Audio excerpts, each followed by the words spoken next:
오늘 우리에게 주신 하나님의 말씀은 에베소서 4장 21절에서 32절까지의 말씀입니다. 에베소서 4장 21절에서 32절까지의 말씀 한 절씩 교독하고 마지막 32절은 합독하도록 하겠습니다. 제가 보고 있는 신약성경책 314면에 기록되어진 에베소서 4장 21절에서 32절 말씀 우리 교독하며 나아가겠습니다. 진리가 예수 안에 있는 것 같이 너희가 참으로 그에게서 듣고 또한 그 안에서 가르침을 받을진대.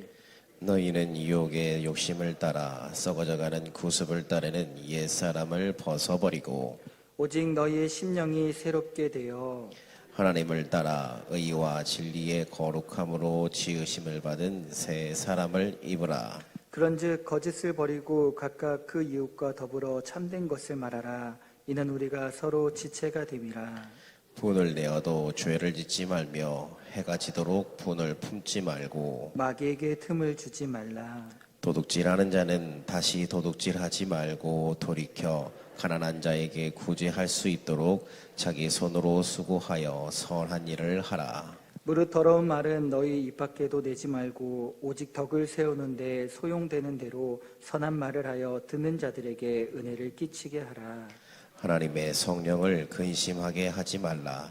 그 안에서 너희가 구원의 날까지 인치심을 받았느니라. 너희는 모든 악독과 노함과 분냄과 떠드는 것과 비방하는 것을 모든 악의와 함께 버리고 서로 친절하게 하며 불쌍히 여기며 서로 용서하기를 하나님이 그리스도 안에서 너희를 용서하심과 같이 하라. 아멘. 할렐루야. 좋은 저녁입니다. 갑작스럽게 비가 내렸지만 좋은 저녁인 것 같습니다. 여러분, 주님의 은혜를 나누며 함께 나아갈 수 있어서 너무나 감사한 저녁 시간입니다. 주일날 주님 앞에 예배드리고 이렇게 3일밤 예배로 주님 앞에 함께 모여 예배하는 공동체가 될 수 있어서 너무나 감사한 시간입니다. 요즘 신학기가 시작되고 다들 분주한 가운데 나아가실 줄 믿습니다. 어느덧 시간이 흠쩍 흘러서 계절은 봄의 문턱에 가까이 다가와 올라선 것을 바라보게 됩니다. 계절이 무르익듯이 사순절의 시간도 흘러가고 이제 부활절을 향하여 조금 더 나아가고 있다는 것이지요. 여러분, 사순절을 보내시면서 어려운 일들은 없으셨습니까? 이제 사순절이 막 시작된 것 같은데 이제 막 달려가고 있는데 혹시 어려운 일 겪으신 적은 없으십니까? 다른 때보다도 사순절이 되면 더 경건하게 살려고 우리는 노력합니다. 그리고 왠지 더 노력하고 스스로 점검하지만 마음먹은 대로 되지 않을 때도 많이 있다라는 것이지요. 왜 하필 이 사순절에 꼭 이렇게 어렵게 하는 것일까? 내가 은혜롭게 하나님의 말씀대로 살아가려고 하는데 뭔가 모르게 잘 안 되고 어려움들을 겪을 때가 있다라는 것입니다. 아직 많은 기간이 남아 있습니다. 벌써 포기하시면 안 됩니다. 새해 때 우리 작심삼일 포기하셨다고 요번에도 포기하시지 마시고 요번 사순절은 다시 한번 리뉴얼하셔서 한번 새롭게 달려가 봤으면 좋겠습니다. 그래서 제가 사순절 생활백서 은혜를 깨지려고 할 때 꿀팁을 한번 가지고 왔습니다. 그 꿀팁이 무엇입니까? 너희를 용서함같이 살아내는 것. 우리가 이렇게 사순절을 살아내기를 소망합니다. 오늘 나누는 말씀을 통하여서 주님의 거룩한 자녀로 이번 사순절 기간 경건한 생활을 마음 먹은 대로 한번 목표한 대로 잘 이뤄나가시는 기간 되기를 소망합니다. 그리고 오늘 말씀을 통하여서 그리스도인의 정체성을 찾아보는 시간이 되기를 소망합니다. 오늘 말씀은 한쪽에 좀 표적적으로 말씀을 나누고 있는데요. 오늘 마주하고 있는 에베소서 4장은 교회론을 다루고 있다는 것입니다. 그 중에서도 함께 보는 본문은 성도란 어떤 사람이고 성도의 삶은 어떻게 살아가야 하는가에 대하여서 나누고 있다는 것입니다. 성도의 삶은 어떻게 해야 하는가 가르치고 있는 성구를 함께 나누었다라는 것이지요. 그 중에서도 오늘 본문에서 아주 단호하고 강력한 단어들로 우리를 권면하고 있다라는 것입니다. 그 권면하는 내용이 예수님을 믿고 거듭난 성도의 삶은 어떻게 살아가야 하는가에 대하여서 단호하게 이야기하고 있다는 것이지요. 먼저 사도 바울은 본문을 통하여서 성도란 어떤 사람인가라는 질문을 우리에게 던지고 있다는 것입니다. 그리고 그것에 대하여서 규정하고 있다는 것이지요. 본문 21절에서 24절까지 함께 바라보겠습니다. 진리가 예수 안에 있는 것 같이 너희가 참으로 그에게서 듣고 또한 그 안에서 가르침을 받을진대 너희는 유혹의 욕심에 따라 썩어져가는 구습을 따르는 옛사람을 벗어버리고 오직 너희 심령이 새롭게 되어 하나님을 따라 의와 진리로 거룩함으로 지으신 새 사람을 입으라라고 말씀하고 계십니다. 이 말씀을 우리식으로 한번 표현해 보자면 너희가 정말 진리이신 예수님으로 구원받았다면 그분의 말씀대로 살아가야 한다라고 우리에게 분명하게 말씀하고 계십니다.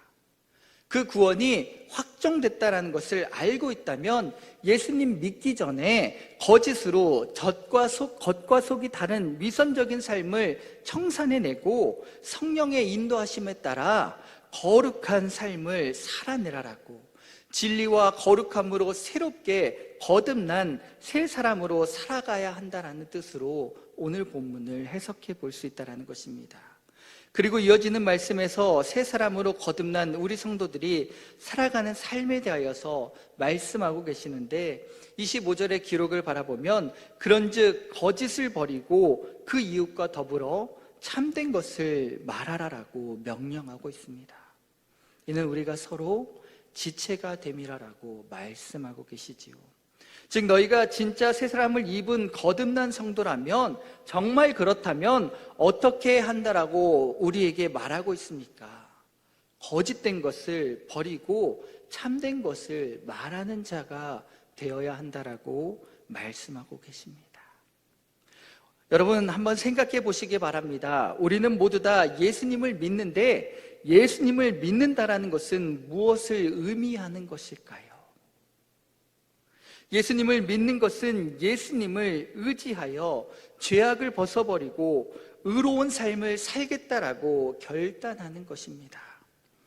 죄인에서 의인으로 변화되는 삶을 살아내는 것입니다. 옛사람을 벗고 새 사람을 입으며 살아간다라는 것입니다. 여러분 그런데 어떻습니까? 잘 되고 있는 것 같습니까?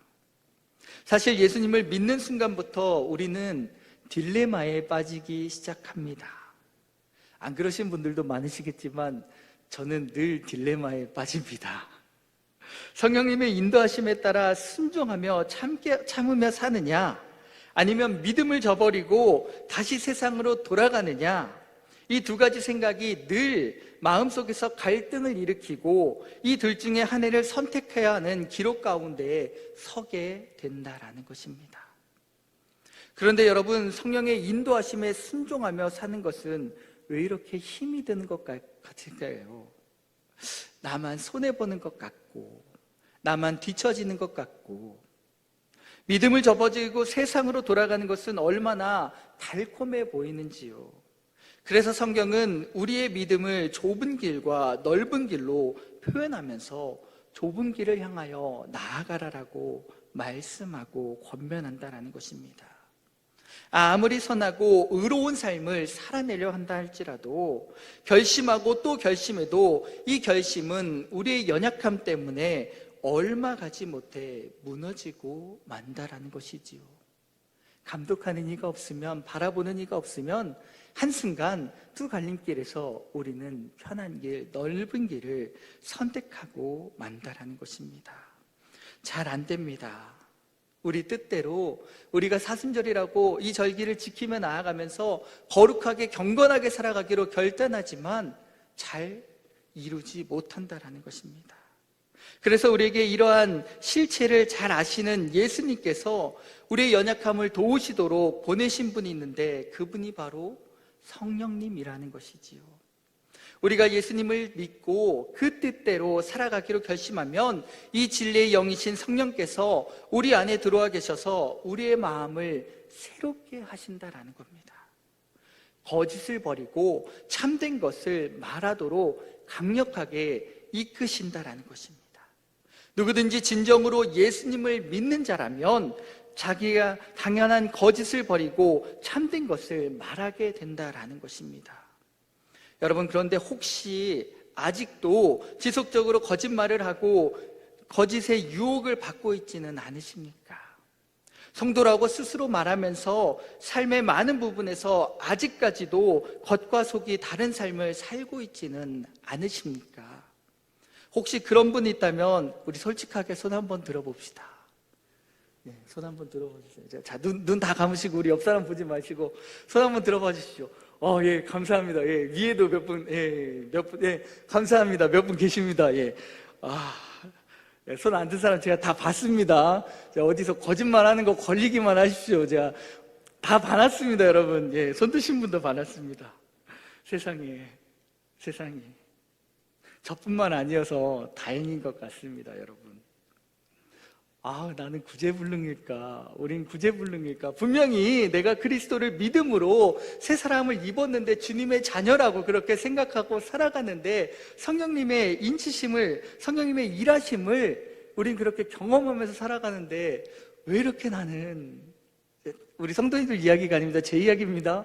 왜 이렇게 나는 겉사람으로 살아가고 있는 것일까라는 질문 속에 살아간다라는 것이지요. 여러분, 그런데 오늘 본문 말씀을 통하여서 아직 절망하기에는 이르다라고 말씀하고 계십니다. 오늘 주시는 말씀 가운데 해답이 분명하게 있다라고 말씀하고 계십니다. 그 방법은 무엇보다도 먼저 22절에 옛사람을 버리는 일부터 시작해야 한다라고 말씀하고 계십니다. 옛사람을 버리지 않고서는 믿음의 삶을 한 걸음도 나아갈 수 없다라고 말씀하고 계십니다. 옛사람을 벗지 않고는 믿음의 사람이 아니라라고 말하고 계십니다. 믿음의 사람이란 자신의 모든 죄를 다 회개하고 다시는 그 죄악된 길에 들어서지 않는 것을 결단하고 하나님의 말씀을 지키려고 성령님을 의지하며 말과 행동을 그리고 마음을 지키며 살아가는 사람이라고 오늘 본문을 통해 우리에게 말씀해 주고 계십니다. 그러한 사람만이 성령의 권능으로 거짓에서 해방되어 참된 것을 말하는 진정한 성도의 삶을 살아낼 수 있다라고 오늘 본문을 통해 우리에게 말씀해 주고 계십니다. 광림의 성도 여러분, 여러분이 진정한 구원받은 삶을 살기 원하신다면 무엇보다도 먼저 옛사람을 완전히 벗어버리고 23절과 24절의 말씀처럼 새 사람을 입고 성령의 인도하심에 따라 의와 진리와 거룩함으로 거짓을 버리고 참된 것만을 말할 수 있는 저와 여러분이 되기를 소망합니다. 여러분, 그리할 때 우리의 삶 가운데 진정한 예수님의 자녀되는 기쁨과 감사가 넘치게 됨을 고백하기를 소망합니다. 오늘 이 말씀에 순종하심으로 구원의 기쁨을 회복하는 여러분이 되시기를 주님의 이름으로 축복합니다. 중요한 내용은 다 한 것 같습니다. 시간이 아직 많이 남은 관계로 여기서 마치면 참 좋을 텐데, 오늘 말씀의 제목 너희를 용서하심 같이 우리 주님께서 우리를 용서해 주셨다라는 것입니다. 사랑하는 성도 여러분, 그렇다면 우리는 무조건 용서하고 양보하고 타협하면 되는 것일까요? 세상 가운데 살아내면서 그냥 눈 가리고 돌리면 되는 것일까요? 그저 그리스도의 사랑으로 용납만 하면 되는 것일까요? 잘못된 일도 그냥 좋은 게 좋은 거 묵인하며 살아가야 하는 것일까요? 아니요, 예수님의 행적을 살펴보면 오히려 그와 반대였다라는 것입니다. 예수님은 잘못된 관습과 율법을 폐하시고 하나님의 사랑으로 율법을 완성하시며 우리에게 자유를 허락해 주신 분이셨습니다. 그렇다면 사랑하는 성도 여러분, 용서받은 사람, 새 사람 입은 우리는 어떠한 삶을 살아내야 하는지, 특별히 이 사순절 기간을 통하여서 어떻게 우리는 살아가야 하는지 25절에서 35절까지의 말씀을 통하여 우리에게 교훈하여 주고 계신다라는 겁니다. 오늘 우리에게 권면하는 말씀을 함께 바라봤으면 좋겠습니다. 26절에서 27절까지의 말씀입니다. 분을 내어도 죄를 짓지 말고 해가 지도록 분을 품지 말고 마귀에게 틈을 주지 말라라고 말씀하고 계십니다. 우리 같이 한번 읽어볼까요? 분을 내어도 죄를 짓지 말며 해가 지도록 분을 품지 말고 마귀에게 틈을 주지 말라라는 것입니다. 여러분, 여기서 분내는 것이 어떤 분일까요? 아이, 저 사람이 나를 아프게 해. 아이, 저 사람이 나를 거슬리게 해. 이런 분냄이 아니라는 것입니다. 오늘 분내고 화내고 성내는 것은 그런 분냄이 아니라는 것입니다. 내가 손해봐서, 내가 억울한 일 당해서 내가 분내하기보다는 나의 하나님의 공의가 무너질 때 악에 대하여서 일어난 분노로 이러한 분노를 말하고 있다는 것입니다. 하나님의 나라를 누군가 회방하고 하나님의 것을 누군가 회방할 때에 그것에 대한 공의로운 분노를 오늘 우리에게 말씀하고 있다는 것입니다. 그런데 오늘 사도 바울은 이 분노에 대해서도 전제를 두며 말하고 있다는 것이지요. 그 분노가 죄가 되지 않아야 한다라고 우리에게 가르치고 있다는 것입니다. 왜냐하면 의로운 분노가 반드시 필요하긴 하더라도 분을 내는 것 그 자체가 죄가 되면 그것은 당사자나 교회를 위해서나 차라리 하지 않는 것보다 못하기 때문이라고 말씀하고 있다는 것입니다. 그러므로 여러분, 우리가 반드시 기억해야 할 것은 의롭든지 그렇지 않든지 모든 분노에는 함정이 있다라는 것입니다. 왜요? 많은 성도님들의 공유로 시작된 분노가 나중에는 큰 분쟁으로 끝나고 만다라는 것입니다. 문제를 해결하기 시작하기 위하여서 시작한 이 분노가 더 큰 문제를 일으키게 된다라는 것입니다. 이유는 다른 데 있지 않다라는 것입니다. 바로 죄가 되도록 분노했기 때문이라는 것이지요. 처음의 시작은 공의로운 분노였습니다. 그 분노가 지속됨으로써 그 마음에 하나님의 사랑이 떠나게 되고 결국에 거기에는 정죄하는 마음, 비난하는 마음, 싫어하는 마음, 그리고 시기와 다툼 등이 자리를 차지하게 되었다라는 것입니다. 분명히 하나님의 영광을 위하여, 하나님의 의를 위하여 교회를 사랑하고 성도를 사랑하는 마음으로 분내었지만 그 분노가 계속되기 시작하면 그 분노 속에는 미워하는 마음과 다툼과 시기하는 마음이 그 공의로운 의의 분노의 자리를 차지하게 된다라는 것입니다.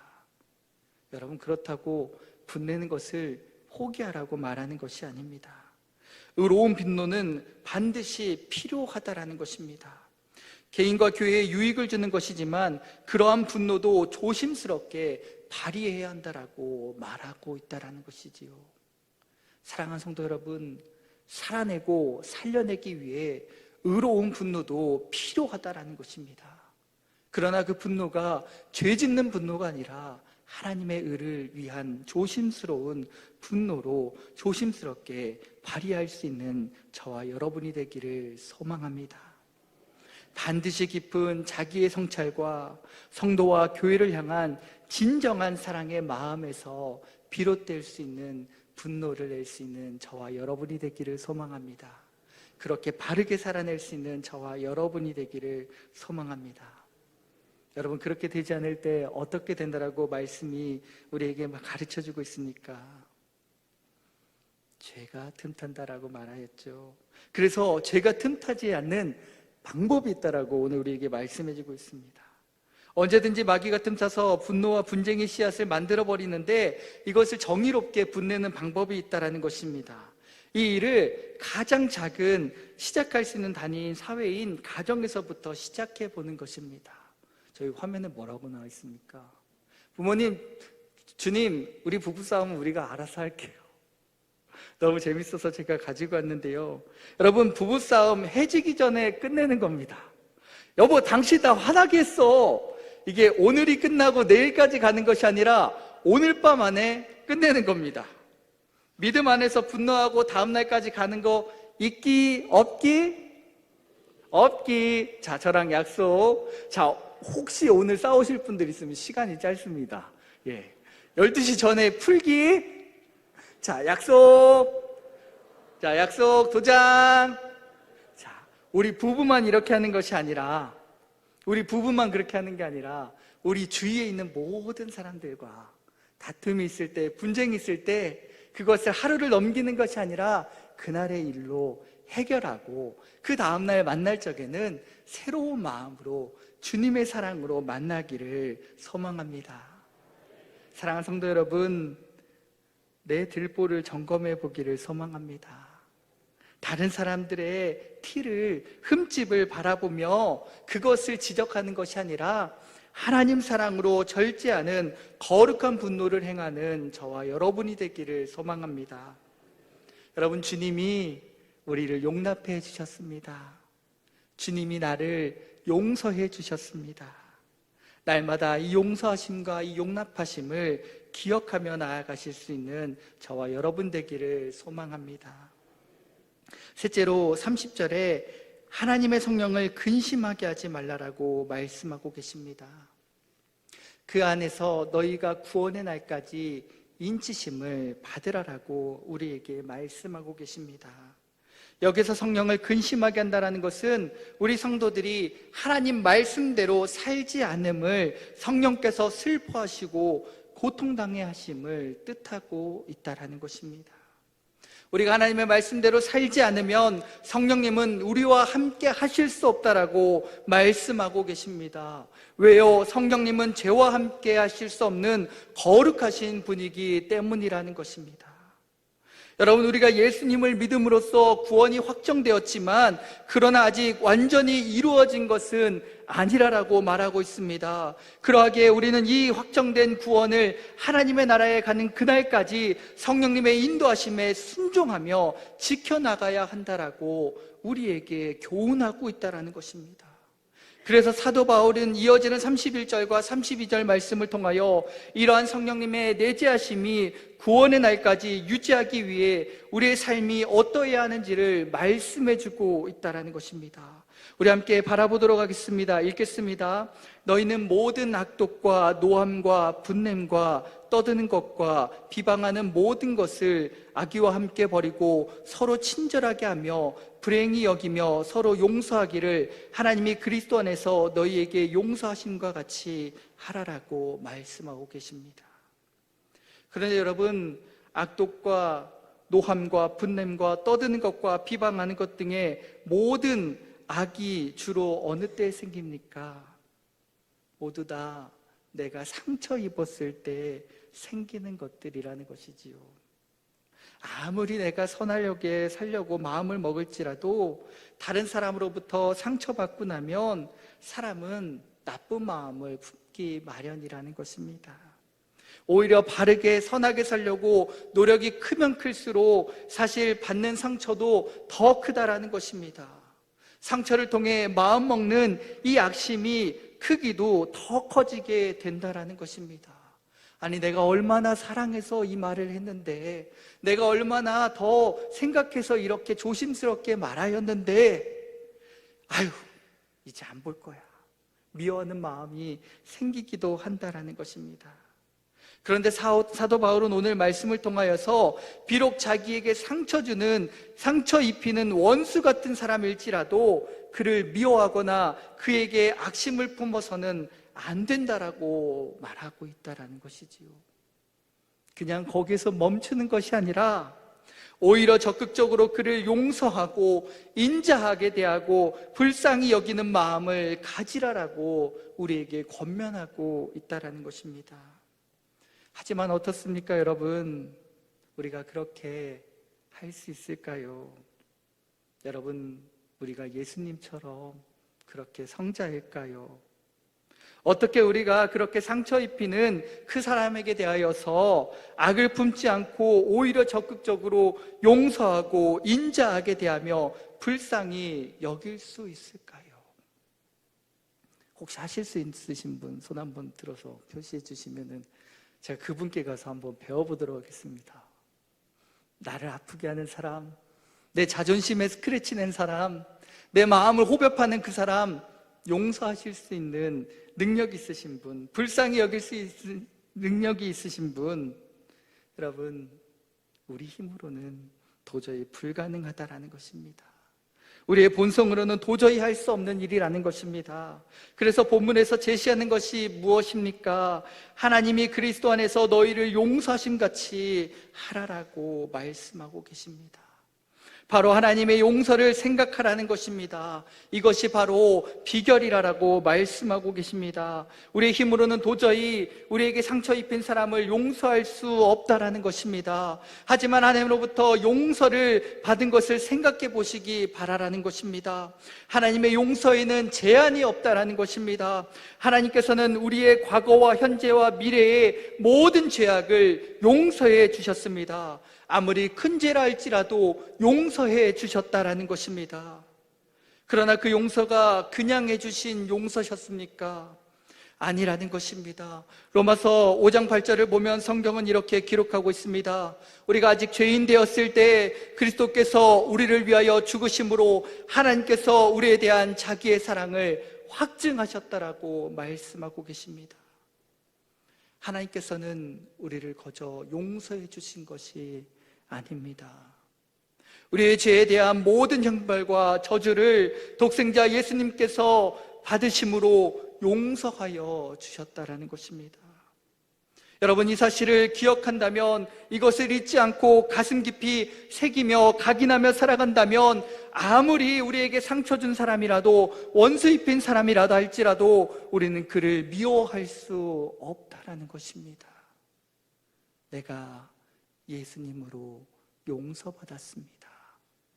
내가 그 사랑으로 살아내고 있다는 것입니다. 그에게 악심을 품고 노하고 분내고 떠들고 비방하는 일을 할 수 없다는 것입니다. 왜요? 내 안에 그리스도의 사랑이 있습니다. 왜요? 내 안에 인치시는 성령님이 함께하고 계십니다. 그래서 오늘 말씀을 통하여서 우리에게 말씀하고 계십니다. 내가 너희를 용서한 것 같이 너희도 그렇게 살아가라라고. 사랑하는 성도 여러분, 혹시 다른 사람에게 상처 입으셨습니까? 인간적인 모욕을 당하여서 가슴이 아프십니까? 나는 절대 용서할 수 없지만 이제 예수님께서 십자가에서 보여주신 그 사랑, 하나님의 용서를 통하여서 그 용서를 우리도 실천하며 살아가기를 소망합니다. 묵상하고 또 묵상하실 수 있는 저와 여러분 되기를 소망합니다. 그리하여서 분명히 죄로부터, 미움으로부터 자유를 누릴 수 있는 그 기대감으로 나아갈 수 있는 저와 여러분 되기를 소망합니다. 사랑하는 성도 여러분, 우리가 세상에 복음을 전해야 할 사람은 나를 아프게 하고 나를 찌르고 우리 하나님을 공격하는 그들이라는 것입니다. 그들에게 거룩한 분노를 내되 그리스도의 사랑으로 그들을 품으며 그들을 사랑으로 전하며 나아갈 수 있는 우리가 되기를 소망합니다. 말씀을 맺습니다. 오늘 말씀을 통하여 우리에게 주시는 은혜는 주님의 용서하심이 가득하다라는 것입니다. 우리가 사순절을 보내면서 날마다 십자가에 용서가 있었기에 우리가 이렇게 봉사할 수 있고 주님 앞에 나아갈 수 있음을 고백합니다. 우리 주님이 우리를 용서하여 주셔서, 우리를 인정하시고 우리를 용납해 주셔서 우리는 죄악의 옛사람을 벗어버리고 새 사람으로 살아가게 하심을 바라봅니다. 사랑하는 광림의 성도 여러분, 우리 이제 우리의 삶 가운데 잊지 말아야 할 중요할 사실은 주님이 용서하여 주심을 우리 마음속에 늘 새기며 살아가기를 소망합니다. 사순절 우리 주님의 용서하심을 기억하며 주님과 깊은 동행 가운데 나아갈 수 있는 귀한 시간 되기를 소망합니다. 기도하시겠습니다. 사랑의 하나님 아버지, 감사합니다. 오늘 말씀을 통하여서 우리를 깨닫게 하여 주시고 우리를 말씀으로 인도하여 주심에 감사합니다. 하나님, 우리의 유혹의 욕심에 따라 썩어져가는 구습을 따르는 옛사람을 벗고 하나님의 의와 진리와 거룩함으로 새 사람을 입어 그의 합당한 삶을 살아낼 수 있도록 은혜를 더하여 주시옵소서. 이 말씀에 순종하여 분내어도 죄짓지 않으며 마귀에게 틈을 주지 않는 우리의 삶이 될 수 있도록 은혜를 더하여 주시옵소서. 오직 참된 것과 선한 일과 선한 말을 하는 주님의 복음의 구원자가 될 수 있도록 은혜를 더하여 주시옵소서. 복음을 전하며 구원의 날까지 믿음을 지키며 나아갈 수 있는 우리 성도님들 될 수 있도록 은혜를 더하여 주시옵소서. 날마다 주님께서 베풀어 주신 그 사랑을 기억하며 그 사랑을 전하며 나아갈 수 있는 진정한 성도의 삶을 감당할 수 있는 우리가 될 수 있도록 은혜를 더하여 주시옵소서. 예수님의 이름으로 기도드립니다. 아멘.